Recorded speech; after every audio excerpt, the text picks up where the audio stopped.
Kita ke informasi dari kasus dugaan korban pelecehan oleh pria difabel di Nusa Tenggara Barat. Jumlah korban kini bertambah saudara hingga 10 orang.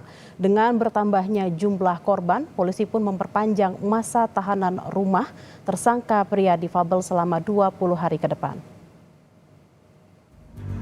Kasus pelecehan seksual yang diduga dilakukan seorang pria difabel IWS di Mataram, Nusa Tenggara Barat terus berlanjut. Bahkan, kini jumlah korban bertambah menjadi 10 orang, di mana 2 orang resmi melaporkan kasus dugaan pelecehan seksual ke Polda Nusa Tenggara Barat. Ketua Komisi Disabilitas Daerah NTB menyebut, 3 orang telah diperiksa dan berstatus sebagai saksi. Masyarakat banyak memberikan informasi ke KDD soal adanya korban-korban baru. Yang totalnya sekarang ini sekitar 10-an. Yang sudah di BAP kan 3. Jadi yang di BAP itu berstatus sebagai saksi dan juga saksi korban, bukan saksi yang menyaksikan atau menjadi saksi perbuatan kepada si pelapor yang pertama, tetapi dia menjadi saksi sebagai korban selanjutnya. Dengan bertambahnya jumlah korban, polisi pun memperpanjang masa tahanan rumah pria difabel yang berakhir pada Selasa 3 Desember. Perpanjangan masa tahanan rumah tersangka dilakukan selama 20 hari ke depan.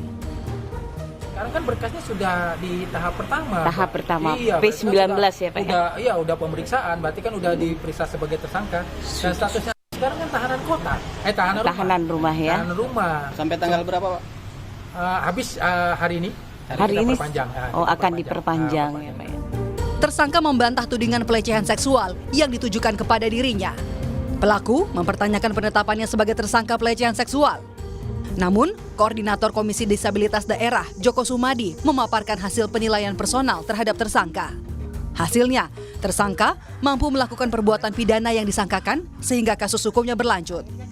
Tersangka itu memang memiliki kemampuan untuk melakukan tindak pidana sebagaimana yang dimaksud di dalam pasal 6C Undang-Undang TPKS, memang mampu. Jadi kami juga melakukan, kalau di dalam konteks penanganan kasus kan di awal ketika disabilitas berhadapan dengan hukum itu ada namanya penilaian personal, dan penilaian personal ini kami lakukan antara Polda dengan KDD, itu melakukan penilaian personal sehingga memungkinkan bahwa memang si pelaku memiliki kualifikasi dan mampu dipertanggungjawabkan terhadap kasus ini sehingga kasus ini tetap berlanjut.